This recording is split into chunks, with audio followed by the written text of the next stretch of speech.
my name is Gabriela Gomez. I am a medical student from the Pontificia Universidad Javeriana, and today we're going to talk about the future. The future is something that is really unclear, but right now we have some clues about what may happen. First of all, we have seen that there are companies that have created human robots. Also, Amazon created Alexa, which is a virtual assistant that can answer questions, set alarms, and many other things useful to us. We have not witnessed human robots in our country, but in the future they may arrive and they will become an important part of our daily lives. For example, they may start participating in surgeries, help us at home, or deliver a pizza. Second of all, we have all experienced that climate change is really affecting us. The temperature keeps rising and that affects the poles, the home for polar bears and other species. Water supplies are shrinking, extreme weather events are increasing, forests are burning, and coral reefs are dying. The question that remains is that if the world is really going to end. The United Nations says that the world is going to end in 2050 due to the climate change. Also, the population in the cities is going to triple, and that generates overcrowding and the fastest spread of infectious diseases that won't respond to the medicines because of the mutations they will have. Additionally, the air is going to be so contaminated because of the high temperatures that make chemical reactions that damage the purity of the air that it will make our lungs sick. There will be a shortage of water, worsening of the climate change due to an increasing of the greenhouse effect, thus generating droughts and fires.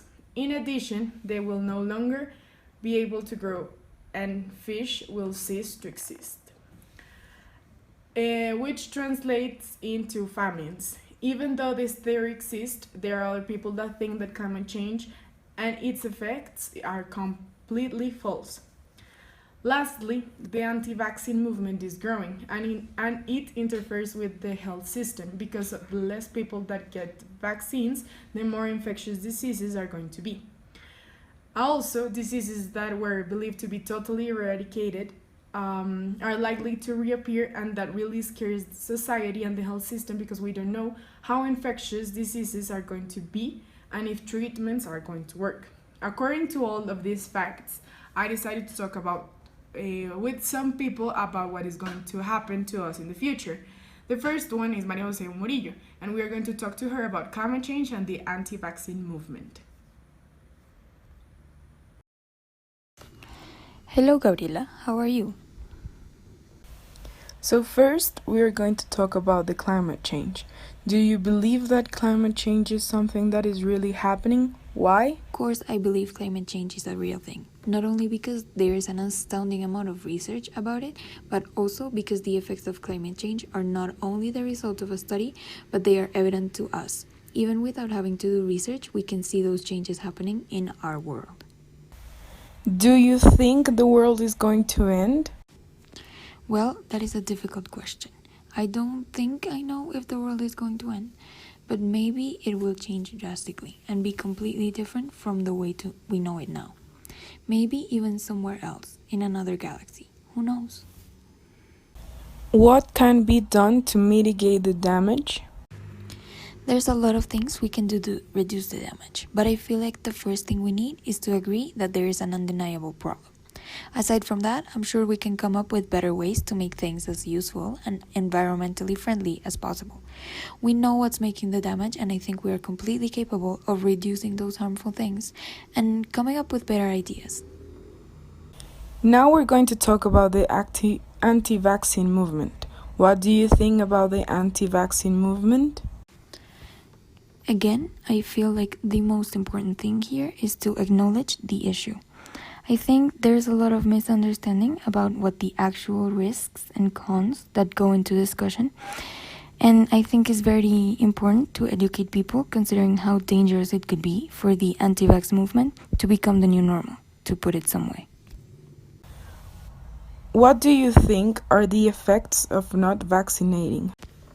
The effects of not vaccinating are for sure risks, not only for the health of an individual who is essentially refusing immunity, but for those around him, especially if they aren't vaccinated either, which results in some of the infectious diseases to flare up and cause more damage than the somewhat minimal risks that come with vaccination.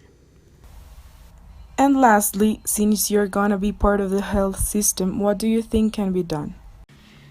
I think the most important thing is to educate people, to come up with ways for people to really understand what is actually being said in research and how the security of a vaccine or any medicine is demonstrated in said studies. Additionally, to educate on what are the risks that come with refusing vaccination and the benefits of vaccination for individuals as well as bigger communities. Thank you, Maria Jose. Thank you for having me.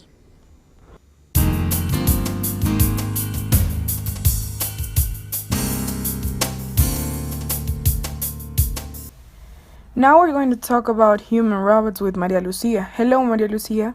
Hello, Gabriela. How are you?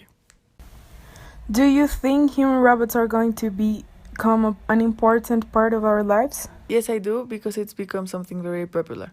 Nowadays, a lot of people use it, and that has also enabled for it to have more relevance in our day-to-day lives. For example, our phones or the houses that already have a human robot integrated. Do you think that robots are likely to replace our work, for example, in surgeries?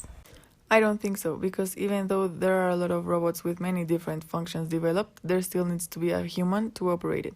They cannot work on their own because they don't have a mind of their own yet.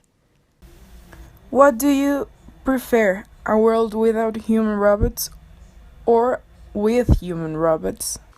Without them, I feel like even though they have made things easier for us, they have also made us more dependent on them, which will make everything more difficult and chaotic in case they ever disappear. Thank you, Maria Lucia. Thank you, Gabriela. In conclusion, after interviewing these people, I think that in the future many things will change. For example, with human robots. They are already part of our present, but in a few years everyone will have one in their houses. Also, we don't know if the world is really going to end, but we really need to start making some changes in order that it doesn't happen.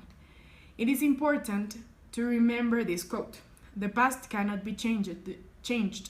The future is yet in your power." What we do right now affects what is going to happen in the future.